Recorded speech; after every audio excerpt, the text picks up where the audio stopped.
most of us in Europe that unfortunately Russia does not seem to be really willing to end this military confrontation.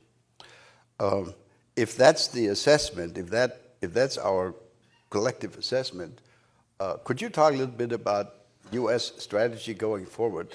We all want this war to end, and let me say as a very personal comment, I think the Trump administration did the right thing by starting this process of talking to the Ukrainians, talking to the Russians, but the Russians seem not to be interested in the kind of quote-unquote deal that could be offered to them. So talk to us a little bit about how you see the next steps.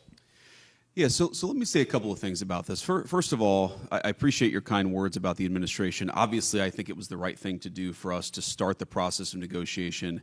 I think for too long, the Russians, the Ukrainians have been fighting. Obviously, there's been a lot of people dying on both sides. There's been a lot of innocent loss of life. And our view is it's absurd that you've had this war go on for so long, and the two sides aren't even talking constructively about what would be necessary for them to end the conflict. And I think that one of the things that President Trump has always been very good at, and he's gotten a lot of criticism, unfair criticism in my view, from both the American and some of the European press, is what I would call a strategic realism or a strategic insight. In other words, you don't have to agree with the Russian justification for the war, and certainly both the president and I have criticized the full-scale invasion, but you have to try to understand where the other side is coming from to end the conflict. And I think that's what President Trump has been very deliberate about, is actually forcing the Russians to say, here is what we would like in order to end the conflict. And again, you don't have to agree with it.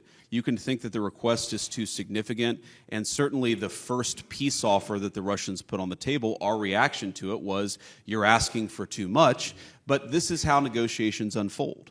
And I wouldn't say, I'm not yet that pessimistic on this, I wouldn't say that the Russians are uninterested in bringing this thing to a resolution. What I would say is right now, the Russians are asking for a certain set of requirements, a certain set of concessions in order to end the conflict.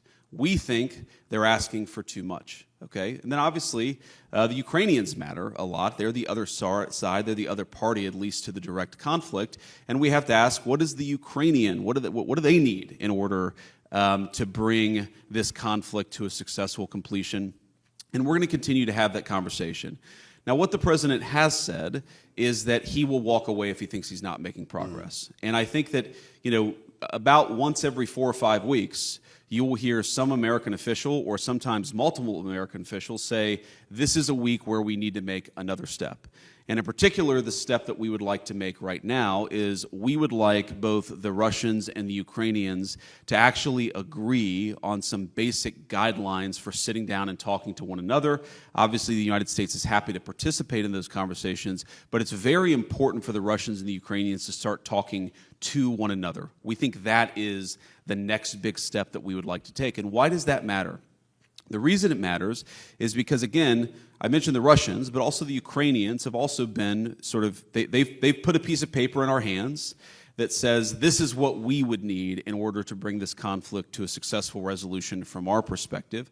And there's a big gulf, predictably, between where the Russians and the Ukrainians are, and we think the next step in the negotiation is to try to close that gulf. We think it's probably impossible for us to mediate this entirely without at least some direct negotiation between the two, and so that's what we focus on. But I'm not yet a pessimist on this. I mean, obviously, the Russians and the Ukrainians are not there yet because the fighting is still going on. The Ukrainians have said they would agree to a ceasefire, a 30-day ceasefire. We appreciate that. What the Russians have said, again, you don't have to disagree with it, but it's important to understand where the other side is coming from.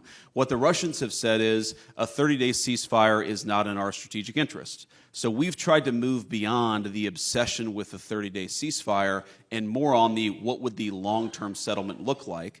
And we've tried to consistently advance the ball. One final point I'd make about this, I think it probably wouldn't surprise anybody in the room, but there are a lot of people watching who are not in the room, is a frustration that we've had, frankly, with both sides, is that they hate each other so much that if you have an hour conversation with either side, the first 30 minutes are just them complaining about some historical grievance from 4 years ago or 5 years ago or 10 years ago.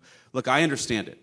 I understand that people don't fight wars against each other without a lot of grievance and a lot of problem, but we're trying to, as much as we can, play a constructive role in advancing the peace conversation forward. What I'll say, just to echo something that President Trump has said many times, but I think it bears repeating, is our strong view is that the continuation of this conflict is bad for us, it's bad for Europe, it's bad for Russia, and it's bad for Ukraine. We think that if cool heads prevail here, we can bring this thing to a durable peace that will be economically beneficial for both the Ukrainians and the Russians, and most importantly, will stop the end of the destruction of human lives.